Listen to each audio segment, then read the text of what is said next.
ಎಲ್ಲರಿಗೂ ನಮಸ್ಕಾರ. ಈ ಒಂದು ವಿಡಿಯೋದಲ್ಲಿ ನಾವು ಈ ಅನುದಾನಿತ ಶಿಕ್ಷಣ ಸಂಸ್ಥೆಗಳಲ್ಲಿ ಖಾಲಿ ಇರ್ತಕ್ಕಂಥ ಹುದ್ದೆಗಳನ್ನು ಭರ್ತಿ ಮಾಡಿಕೊಳ್ಳುವಂಥ ಒಂದು ಕುರಿತು ಒಂದು ಜ್ಞಾಪನ ಪತ್ರ ಲಭ್ಯವಾಗಿದೆ. ಇಲ್ಲಿ ಡೇಟ್ ನೋಡ್ತಾ ಇರ್ಬೋದು, 21/11/2025. ಈ ಒಂದು ಜ್ಞಾಪನ ಪತ್ರ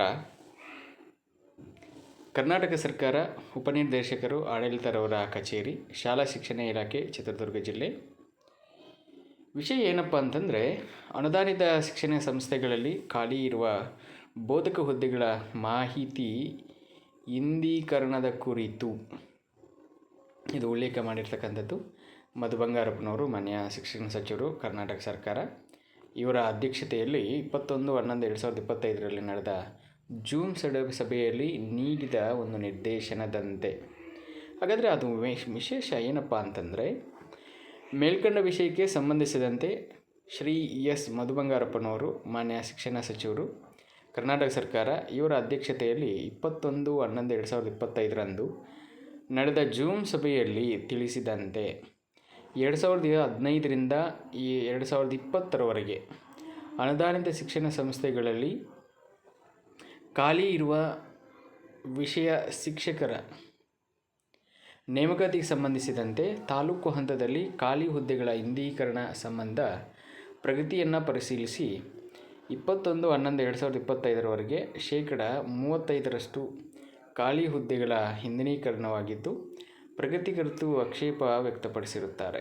ಮುಂದುವರೆದು 26/11/2021 ಮತ್ತೊಮ್ಮೆ ಈ ಸಂಬಂಧ ಪ್ರಗತಿ ಪರಿಶೀಲನೆ ಕೂಡ ಹಮ್ಮಿಕೊಂಡಿದ್ದು, ಈ ಸಂಬಂಧ ಹಾಲಿ ಇದ್ದ ತಾಂತ್ರಿಕ ಸಮಸ್ಯೆಗಳನ್ನು ಬಗೆಹರಿಸಿದ್ದು, ಪ್ರಸ್ತುತ ತಮ್ಮ ತಾಲೂಕು ವ್ಯಾಪ್ತಿಯಲ್ಲಿ ಇಂದೀಕರಣವಾಗದೆ ಉಳಿದಿರುವಂತಹ ಖಾಲಿ ಹುದ್ದೆಗಳನ್ನು ಕಡ್ಡಾಯವಾಗಿ 25/11/2025 ಪೂರ್ಣಗೊಳಿಸಿ ಈ ಕಚೇರಿಗೆ ವರದಿ ಮಾಡಲು ಈ ಮೂಲಕ ತಿಳಿಸಿದೆ.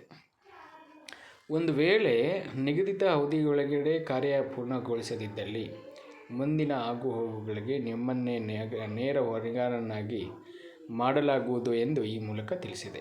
ಮಾನ್ಯ ಉಪನಿರ್ದೇಶಕರು, ಆಡಳಿತ ಮಂಡಳಿಯವರ ಆದೇಶದ ಮೇರೆಗೆ ಉಪನಿರ್ದೇಶಕರು ಅಂದರೆ ಈ ಒಂದು ಅನುದಾನಿತ ಶಾಲೆಗಳು ಏನಿದೆ, ಆ ಶಾಲೆಗಳಲ್ಲಿ ಇರ್ತಕ್ಕಂಥ ಖಾಲಿ ಹುದ್ದೆಗಳು, ಆ ಖಾಲಿ ಹುದ್ದೆಗಳು ಯಾವ ಒಂದು ಕ್ಯಾಟಗರಿಯು ಯಾವುದಕ್ಕೆ ಮೀಸಲಿದೆ, ಅದರ ಜೊತೆಗೆ ಯಾವ ವಿಷಯ ಶಿಕ್ಷಕರು ಖಾಲಿ ಇದೆ, ಅದರ ಒಂದು ಮಾಹಿತಿಯನ್ನು ಇಂದೀಕರಿಸಲು ಆದೇಶವನ್ನು ನೀಡಲಾಗಿತ್ತು. ಬಟ್ ಆದರೆ ಕೆಲವರು ಇನ್ನೂ ಪೂರ್ಣಗೊಳ್ಳದೆ ಇದ್ದಿದ್ದು ನೋಡಿ ಮಾನ್ಯ ಶಿಕ್ಷಣ ಸಚಿವರು ಆಕ್ಷೇಪವನ್ನು ವ್ಯಕ್ತಪಡಿಸಿರ್ತಕ್ಕಂಥದ್ದು ಇಲ್ಲಿ ನೋಡ್ಬೋದು. ಅಂದರೆ ಅನುದಾನಿತ ಶಿಕ್ಷಣ ಸಂಸ್ಥೆಗಳಲ್ಲಿ ಏನು 2015ರಿಂದ 2025ರವರೆಗೆ 2020ರವರೆಗೆ ಯಾರೆಲ್ಲಾದರೂ ಯಾವ ವಿಷಯ ಶಿಕ್ಷಕರು ನಿವೃತ್ತಿಯನ್ನು ಹೊಂದಿರ್ತಾರೆ, ಆ ಒಂದು ಹುದ್ದೆಗಳಿಗೆ ಇವಾಗ ನೇಮಕಾತಿಯನ್ನು ಮಾಡಿಕೊಳ್ಳುವಂಥ ಒಂದು ಉದ್ದೇಶದಿಂದ ಈ ಒಂದು ಪೂರ್ವಭಾವಿ ಅಂದರೆ ಇದಕ್ಕೆ ರಿಲೇಟೆಡ್ ಆಗಿ ಒಂದು ಗ್ರೌಂಡ್ ವರ್ಕನ್ನು ಮಾಡಲೇಬೇಕಾಗಿರ್ತಕ್ಕಂಥದ್ದು. ಅದಕ್ಕೋಸ್ಕರ ಈ ಒಂದು ಜ್ಞಾಪನ ಪತ್ರವನ್ನು ರಿಲೀಸ್ ಮಾಡಿರ್ತಕ್ಕಂಥದ್ದು. ಯಾವುದೇ ಒಂದು ವಿಷಯ ಶಿಕ್ಷಕರು ಯಾರೆಲ್ಲಾದರೂ ಆಲ್ರೆಡಿ ಒಂದು ಅನುದಾನಿತ ಶಿಕ್ಷಣ ಸಂಸ್ಥೆಗಳಲ್ಲಿ ಕೆಲಸ ಮಾಡ್ತಾಯಿದ್ದಾರೆ, ಅವರಿಗೆ ಮುಂದೆ ನೇಮಕಾತಿ ಆಗುವಂತಹ ಸಾಧ್ಯತೆಗಳು ಜಾಸ್ತಿ ಇದೆ. ಇವರು ತಿಳಿಸಿದಂತೆ ಮತ್ತೆ 15ರಿಂದ 18,000 ಶಿಕ್ಷಕ ಹುದ್ದೆಗಳನ್ನು ಭರ್ತಿ ಮಾಡ್ಕೊಳ್ಳೋದಕ್ಕೆ ಆಲ್ರೆಡಿ ಮಾತನ್ನು ಕೂಡ ಕೊಟ್ಟಿದ್ದಾರೆ.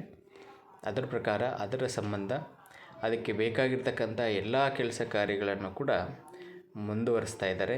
ಅದಕ್ಕೆ ತಕ್ಕ ಹಾಗೆ ಈ ಶಿಕ್ಷಕ ಹುದ್ದೆ ಆಕಾಂಕ್ಷಿಗಳು ಕೂಡ ತಮ್ಮ ಒಂದು ತಯಾರಿಯನ್ನು ಮುಂದುವರಿಸಿದರೆ ಮುಂದಿನ ಬರುವಂತಹ ನೇಮಕಾತಿಯಲ್ಲಿ ನೇಮಕಾತಿಯಾಗುವಂಥದ್ದು ಪಕ್ಕಾ ಅಂತೇಳ್ಬಿಟ್ಟು ಹೇಳಲಿಕ್ಕೆ ಇಷ್ಟಪಡ್ತೇನೆ.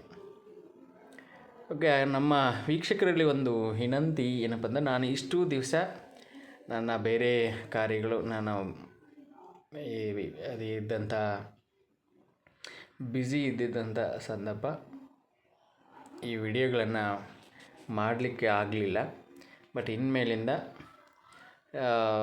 ಟೈಮ್ ಟು ಟೈಮ್ ಯಾವುದೇ ಒಂದು ಮಾಹಿತಿ ಸಿಕ್ಕಾಗ ಆ ಮಾಹಿತಿಯನ್ನು ನಿಮಗೆ ತಲುಪಿಸಲು ನನ್ನ ಪ್ರಯತ್ನ ನಾನು ಮಾಡ್ತೀನಿ. ಹೀಗೆ ನಮ್ಮ ಚಾನಲನ್ನು ಸಪೋರ್ಟ್ ಮಾಡಿ, ನಮ್ಮ ವಿಡಿಯೋನ ಆದಷ್ಟು ಲೈಕ್ ಮಾಡಿ, ಶೇರ್ ಮಾಡಿ. ಹಾಗೆ ಯಾರೆಲ್ಲಾದರೂ ಸಬ್ಸ್ಕ್ರೈಬ್ ಮಾಡ್ದಲೇ ನೋಡ್ತಾ ಇದ್ದೀರಾ, ಸಬ್ಸ್ಕ್ರೈಬ್ ಮಾಡ್ಕೊಳ್ಳೋದ್ರ ಮುಖಾಂತರ ನಮ್ಮನ್ನು ಬೆಂಬಲಿಸಿ ಅಂತ ನಿಮ್ಮಲ್ಲಿ ಕೇಳ್ಕೊಳ್ತಾ ಇದ್ದೀನಿ. ಧನ್ಯವಾದಗಳು.